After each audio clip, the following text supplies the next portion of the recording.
ಅಮಿತವ್ರೆ, ಈಗ ನಮ್ಮ ಬಡಾವಣೆ ಕುಂದುಕೊರತೆ ಏನಪ್ಪಾ ಅಂದರೆ ನಾವು ಬಳಸ್ತಕ್ಕಂಥ ದಿನನಿತ್ಯ ವೇಸ್ಟೇಜ್ ವಾಟ್ರು ಸರಾಗವಾಗಿ ಹೋಗೋದಕ್ಕೆ ವ್ಯವಸ್ಥೆ ಇದೆ.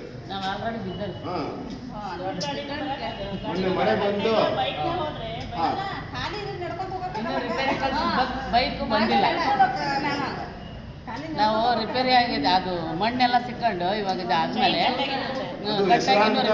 ಬೈಕ್ ಬಂದೇ ಇಲ್ಲ. ಆಲ್ಮೋಸ್ಟ್ ಎಲ್ಲರೂ 99% ಎಲ್ಲ ವಿದ್ಯಾವಂತರೇ ಇದ್ದಾರೆ, ಅವಿದ್ಯಾವಂತರಿಲ್ಲ ಅಂತ ಬಡಾವಣೆ. ಇಷ್ಟು ಜನ ಹೆಣ್ಮಕ್ಳು ಬಂದಾರೆ ಅಂತ ಅಂದ್ರೆ ಆ ಸಮಸ್ಯೆ ಎಷ್ಟು ಅತಿರೇಕ ಹೋಗಿರ್ಬೋದು ಅನ್ನೋದು ವಿಚಾರ ಮಾಡಿ.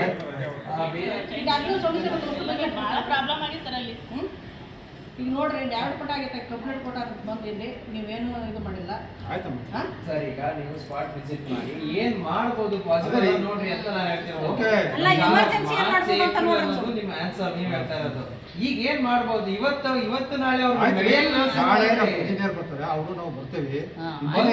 ಯಾಕಂದ್ರೆ ನೀವು ಕಣ್ಣಾಡ್ ನೋಡಿ ಸಮಸ್ಯೆ ಏನು ಏನ್ ಮಾಡ್ಬೋದು ಅನ್ನೋದು ನೀವು ನೋಡಿದ್ರೆ ಗೊತ್ತಾಗಲ್ಲ. 10 ಕೋಟಿ ಕೆಲಸ, 10 ಕೋಟಿ ರೂಪಾಯಿ ಕೆಲಸ ಅಲ್ಲಿ ನಾವು ಮಾಡ್ಕೊಂತೀವಿ. ಸಾರ್ವಜನಿಕ ರಸ್ತೆ ಯಾರು ಮಾಡ್ಬೇಕು? ನಾನು ಮಾಡಕ್ ಬರಲ್ಲ. ನೀವು ಮುಖ್ಯ ಅಧಿಕಾರಿ ದಡಕ್ಕಂತ